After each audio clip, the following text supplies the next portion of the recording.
Olá pessoal, tudo bem? Aqui quem fala é o comandante André Crestando, aeronave Papá Romeo foi Bravo Charlie, com destino à reflexão. E hoje vou falar como começou a manifestar a minha doença, a esquizofrenia. Bem, ela começou a manifestar desde a minha infância. Eu era uma criança hiperativa, digamos assim, eu tinha algumas visões, alguns pensamentos intrusivos que vinham na minha cabeça. E assim, se agravou na adolescência e na adolescência piorou, né? Desde os meus 10, 11 anos já tinha visões de perseguição e tudo, mas que foi se agravando lá na minha adolescência, no final da pré-adolescência, quando eu tinha 11, 13 anos de idade, 13 para fazer 14. Então eu comecei a pensar assim, será que os pensamentos intrusivos que vêm na minha cabeça, eles funcionam? São coisas que dão certo? Então eu comecei a imaginar, planejar toda a minha vida, todo o ano letivo.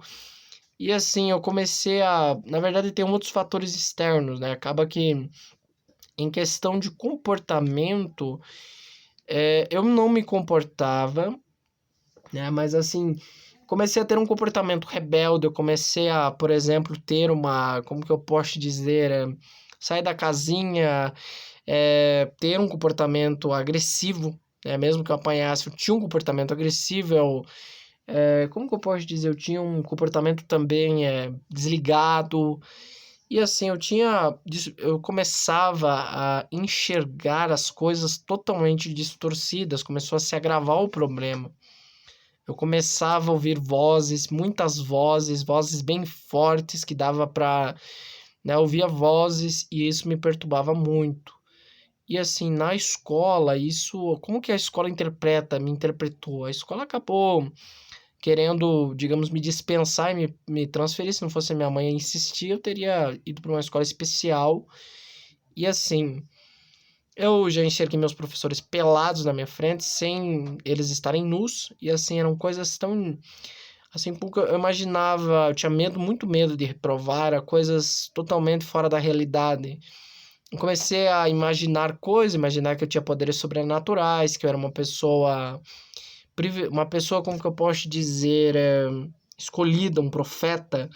Só que não foi bem assim, em tudo que eu pensei no 2014, sobre aquele ano, sobre o que ia acontecer nos anos seguintes, nada disso aconteceu. Não, nem 10% ocorreu, nem 90%, nem 10%, nem 1% do que eu pensei aconteceu, né? Tudo aconteceu de modo diferente. A garota que eu na verdade, nem me sentia nada por ela, disse que eu ia ficar com ela no final do ano. E assim, eu fiquei com outra garota, porque eu mexi com as amigas dela. Outra coisa, eu achei que ia ficar. Daí eu comecei a imaginar que. Mas nada aconteceu da maneira que eu imaginei.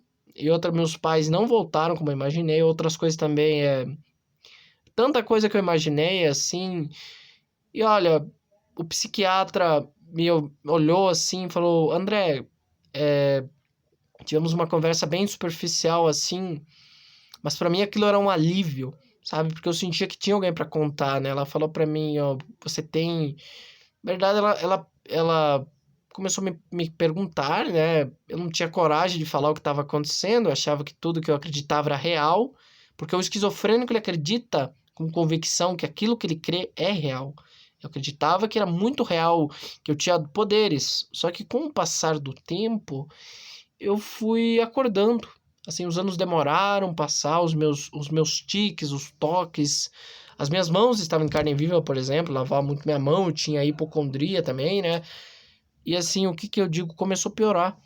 E se eu não tratasse a tempo, eu teria desenvolvido o famoso surto psicótico, eu teria saído pra rua, eu teria tido um comportamento até pior, porque piora, né? Acaba piorando. E a escola acabou interpretando eu assim, não os professores, mas os alunos meio que tiveram preconceito comigo. E assim, o preconceito existe nas escolas, dependendo se você. Não importa, a escola vai ter preconceito com você. E assim, o que que acontece? Começou a agravar, né? Assim, eu tomei o remédio, melhorou por um tempo, me trouxe um- uma visão assim da realidade. E com o passar do tempo começou o organismo ficar mais forte. Só que aí eu pensei, cara, não dá pra contar com esse remédio. Eu pensei, cara, o que que eu vou fazer? Será que adianta ir lá no psiquiatra, falar que o remédio não tá dando certo? Porque o que que acontece? Você vai falar, E não vai...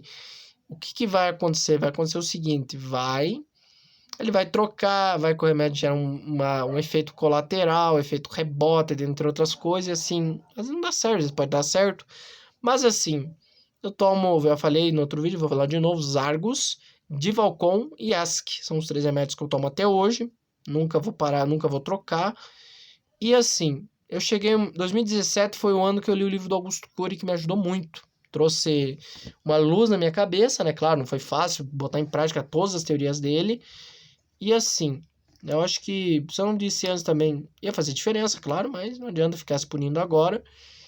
E assim, né, acaba que eu fico pensando o seguinte, né, acaba que não é nada fácil, né, depende muito no meu caso, na minha esquizofrenia, que é leve, é uma esquizofrenia mais fácil de lidar, porque dá para tratar, dá para, por exemplo, dá para lidar com isso, mas tem esquizofrenia que é pior. A pessoa foge de casa, a pessoa tem uma visão, tem que internar uma pessoa dessa, talvez é uma medida muito feia, muito brutal, né? Mas assim, o que que eu penso? Acaba que, como que eu posso dizer? Eu tenho lá as minhas limitações como pessoa, eu concordo plenamente que eu tenho limitações, mas assim, o que que acontece? Acontece que não é fácil, né? E olha, eu digo o seguinte, eu fico pensando que estudar para mim, todo dia eu tenho pensamentos intrusivos na minha cabeça. Eu acho que à medida que eu fui trocando de mentalidade, eu fui mudando o meu. A esquizofrenia não tem cura. Essa minha doença não tem cura, mas tem tratamento. Eu sempre faço o seguinte, né? Eu vou pensando positivo, se eu tenho pensamento, eu já rebato os pensamentos involuntários com os voluntários. É possível. Você não pensa só o que você não quer. Existe isso. Então, se você ter pensamentos voluntários, você pense comigo, eu quero. Você pode pensar isso por conta. E é o que eu faço. Eu posso pensar isso. Eu tenho determinação, garra. E assim, eu digo o seguinte, que essa doença, para mim, uma coisa complicada de falar, né? Uma coisa delicada. E assim, a escola, por exemplo, na época que eu estudava, 2014, a escola queria me dispensar por conta do meu mau comportamento, não por conta das más notas, porque se fosse, tinha muitos alunos que tiravam notas piores que eu, notas nem chegava a ser modesta, uma nota, por exemplo, 50, eu não até tirava zero no boletim, né? Por isso eles queriam que fosse dispensado. Mas eu, por conta de atrapalhar a turma, eles queriam me expulsar da escola. Mas hoje são outra história, né? Outra história. E assim, o que que eu digo, né? Acaba que eu fico pensando o seguinte, que o que que acontece? Não é fácil, a escola não tem ainda essa capacidade, ainda é muito novo isso aqui, né? A escola ainda tem muita novidade, o que está acontecendo, distúrbios mentais, é um surto de distúrbios mentais no mundo, né? As pessoas têm vários problemas e a escola tem que estar preparada para isso. É claro, não é uma coisa que acontece da noite pro dia, os professores têm que estar preparados, né? E assim, fácil não é lidar com esses distúrbios. Acontece que é muito assim. Eu já contei no outro vídeo quais eram os sintomas, mas eu vou recapitular. Às vezes eu vi eu vi as coisas caindo, assim, eu vi as coisas se mexendo, assim. Eu vi as pessoas, os olhos das pessoas, eu via sangue, eu via várias coisas, né? Eu via várias coisas. Então, eu olhava para as coisas, eu imaginava, assim, eu saía da realidade, né? Eu imaginava eu quebrando as coisas, por exemplo, como que eu posso dizer, eu tô andando na rua, eu vejo um chão se abrindo, por exemplo, eu imaginava essas coisas, sem meu consentimento, eu imaginava, assim, não era porque eu queria, era porque eu não queria. Saía, vinha na minha cabeça, mas hoje eu tenho controle desse pensamento, graças à medicação, mais ainda os pensamentos que eu vou produzindo voluntariamente, por meu consentimento que eu produzo. Tem aqueles involuntários, você continua tendo, como diz Augusto Cury, mas não é tanto em tão grande intensidade. Porque à medida que você vai lutando contra eles, você vai combatendo essas doenças. Mas não que você vai ser curado, né? Claro que não, é difícil, mas dá para lidar, conviver com esses pensamentos. Hoje, claro, alguns deles foram domesticados. Ainda existem alguns que ainda existem, né? Ainda tem alguns que estão aí me assombrando, mas que eu estou tentando exorcizar. E assim, não é tão... Porque assim, eu tive muito empenho de me curar. Eu acho que quando fala de estudar, né? Quando fala, por exemplo, o Renato Alves no seu livro Faça Seu Cérebro Trabalhar para Você, ele falou naquela ideia de que emoção negativa interfere no raciocínio. Eu pensei, cara, vou buscar o máximo possível ter autoestima, ter por conta essa capacidade de abraçar, né? Essa capacidade de me enxergar como bonito, autoestima, né? Enxergar a minha beleza, né? Porque durante muito tempo, até quando eu fui trabalhar no aeroporto, eu falava, eu sou feio, nenhuma mulher me quer, né? E assim, todos nós somos bonitos. Todo mundo é bonito, não tem gente. A beleza está nos olhos de quem vê. É isso que nós devemos pensar. Todo mundo, toda noite eu me abraço. Eu, né, eu me amo. Eu sou, não que eu seja a mais bonita do mundo, claro que não, né? O que que acontece? A gente tem que se amar. Senão como é que fica? Primeiro você tem que amar você mesmo, depois amar as pessoas. É a primeira regra do amor, né? O que que acontece? A gente tem que pensar isso, mas assim, eu lido muito bem com os meus, não foi fácil lidar com esses pensamentos, pessoal, não foi nada fácil.